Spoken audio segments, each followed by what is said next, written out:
You're listening to episode 12 of the Bookcast for Dwell, an Advent study in liturgy. This bookcast has been designed to give you another format with which to engage the content of the book. Hi, my name is Rachel Fehrenbach. I am the author of Dwell and your host for these episodes. We're continuing in week 2 with day 3, where we're going to dwell on this truth, that God desires to dwell with Israel and make them a priestly model of his garden kingdom, where humans co-rule and co-create with him. Once again, humanity falls short, and once again, God is faithful to forgive.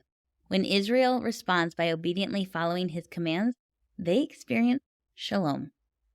We're going to continue to dwell on this truth with a short story, and it's going to be from the perspective of the image bearer, Moses. Let's begin. I review my notes out loud, not because I need them. The requirements are engraved on my mind, like the tribe's names on Aaron's breastplate, which is waiting for my inspection among the mass of items, but because I want Bezalel and Oholiab and every other craftsman here to take these instructions seriously. Not seriously, solemnly. Israel has been delivered from the clutches of Egypt and redeemed for this singular purpose, to be his people, his firstborn among the nations, his chosen ones. Though at the way they acted when we first fled Egypt, you wouldn't have thought so. Not only did they refuse Yahweh's invitation to come into his presence, and instead sent me up alone, while I was receiving Yahweh's terms for the covenant and the instructions for this tabernacle, his solution, might I add, to dwelling with a people that feared him. They gave in to the lies of their fear and broke the first 2 terms of the covenant. Worship only Yahweh and make no idols.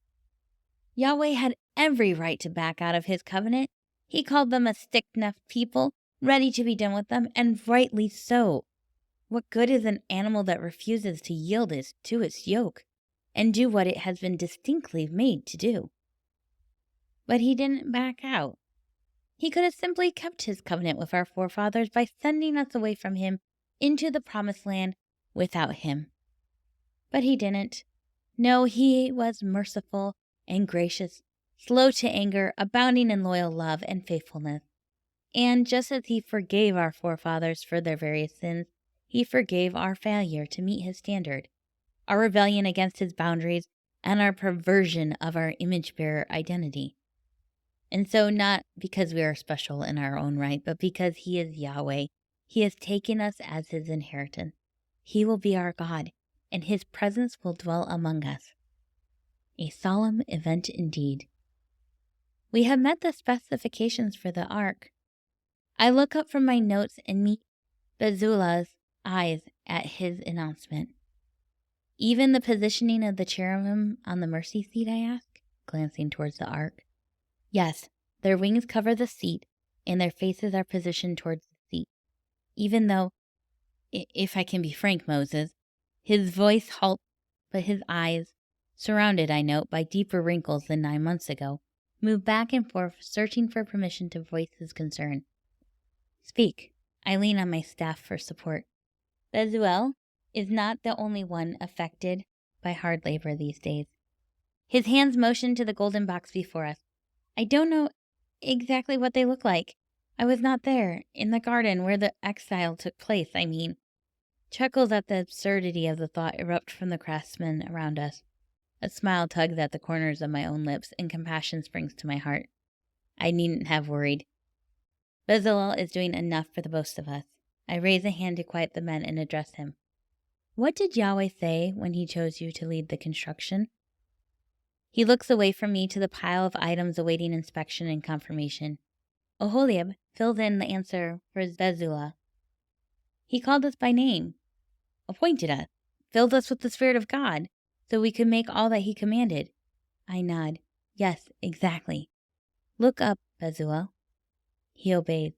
What Yahweh did not specify in his command, he empowered by his Spirit the knowledge and intelligence to devise. Do not doubt. Do not fear. He pulls back his shoulders. Yes, Moses. And yes, they are positioned correctly. We resume our diligent review of each commissioned item and its unique and detailed specifications, a reminder that Yahweh is holy, his dwelling place will be holy, and his people will be holy. It's all ready. They have completed all the work you commanded. I sit before Yahweh in the tent of meeting, pride radiating through every nerve, muscle, and fiber of my being. These stiff-necked people have been obedient to their master's guidance, to the yoke placed on them.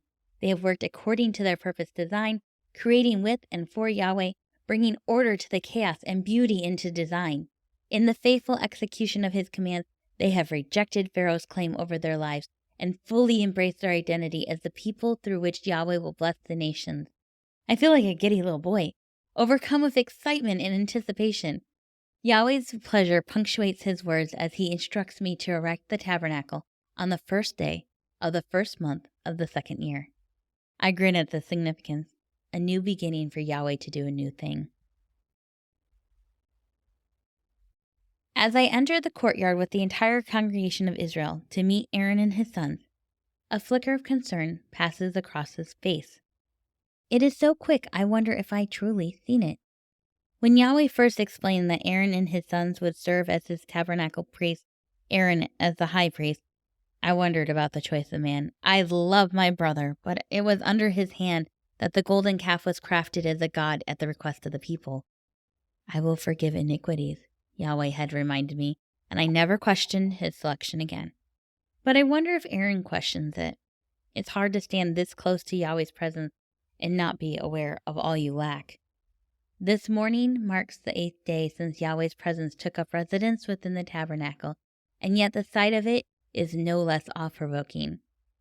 The first day of the first month of the second year, just as Yahweh commanded, the people gathered to help me raise the frame of the tent, making certain the entrance faced east, placed the testimony tablets inside the ark, set the mercy seat above the ark, screened the ark with a veil, and placed the furniture in their ordered places. We arranged the 12 loaves of the bread of presence into 2 stacks of 6 on the table and filled each of the 7 branches of the lamp with oil, burnt fragrance on the golden altar situated in front of the veil, and hung the curtained door to the tabernacle. We then set up the altar for burnt offerings and positioned the basin between the tent and the altar and filled it with water. I instructed Aaron and his sons to join me in washing our hands and feet. I offered the burnt offering and the grain offering before instructing the people in raising the courtyard wall around the tabernacle and altar. We hung the curtain gate at the entrance to the courtyard. Every last detail was addressed and the work finished. We waited, every man, woman, and child frozen in place, a mix of anticipation and fear holding us there.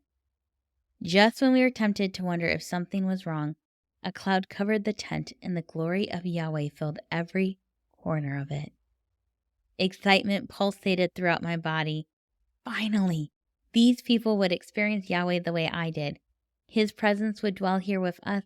He had lovingly and graciously come down to his people when they were afraid to go up to him. I pulled the curtain gate aside and rushed forward past the altar and basin, desiring to sit face to face with Yahweh in this new dwelling place. But at the entrance I stopped abruptly.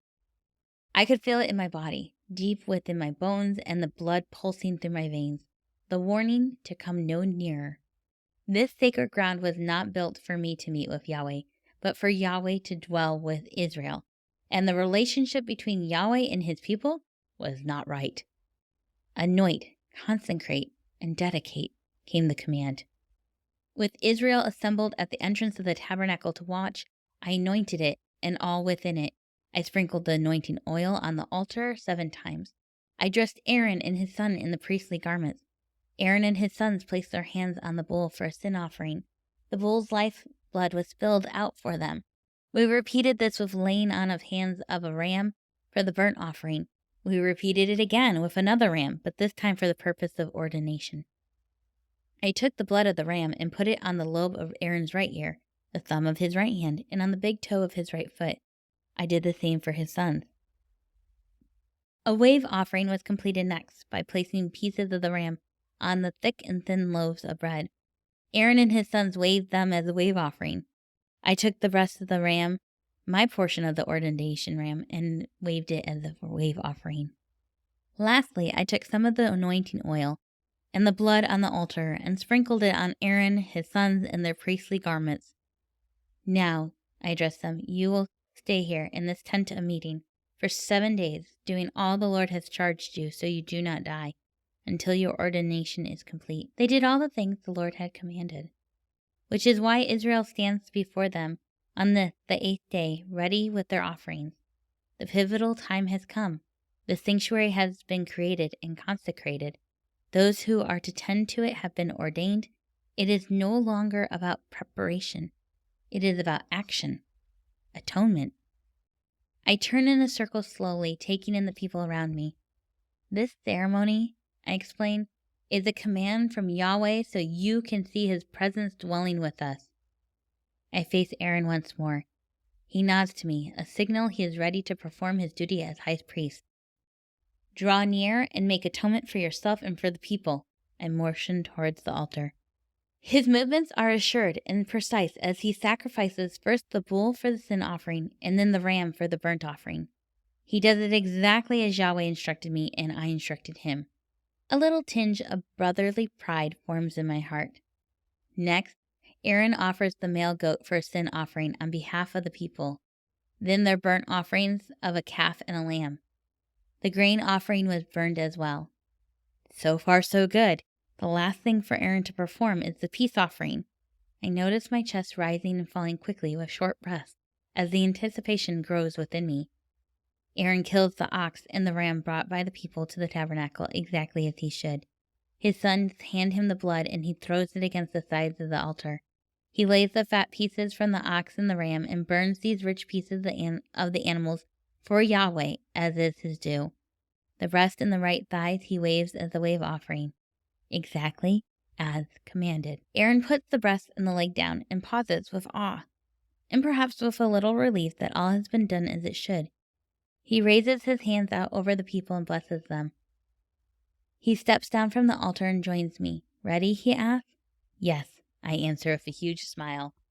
Together we enter the tent of meeting and into Yahweh's presence. Overwhelming and comforting, convicting and forgiving, freeing and calling. Holy, holy, holy. After what feels like seconds but is much longer than that, we rejoin Israel out in the courtyard with words to bless them. We stand in the middle of the congregation, Aaron and I, and he raises his hands once more and utters the blessing Yahweh has given him to speak over the people. The Lord bless you and keep you. The Lord make his face shine upon you and be gracious to you. The Lord lift up his countenance upon you and give you peace. With the final word Shalom rolling off of Aaron's lips, the glory of Yahweh fills the place where his people stand, and a divine fire consumes the burnt offerings and the pieces of fat on the altar. Screams fill my ears, and the sight of people dropping to the ground and covering their faces fills my eyes. But I do not scream. I do not drop. I do not worry, because he is near. Atonement has been made. The covenant upheld. We are his people. Yahweh dwells with us once more. Shalom has been restored, and through us, all nations will have peace. Thank you for joining me today as we dwelled on this truth that when humanity falls short, God is faithful to forgive. And when Israel responded obediently by following his commands, they experienced Shalom. Join me tomorrow as we continue to dwell with God this Advent season.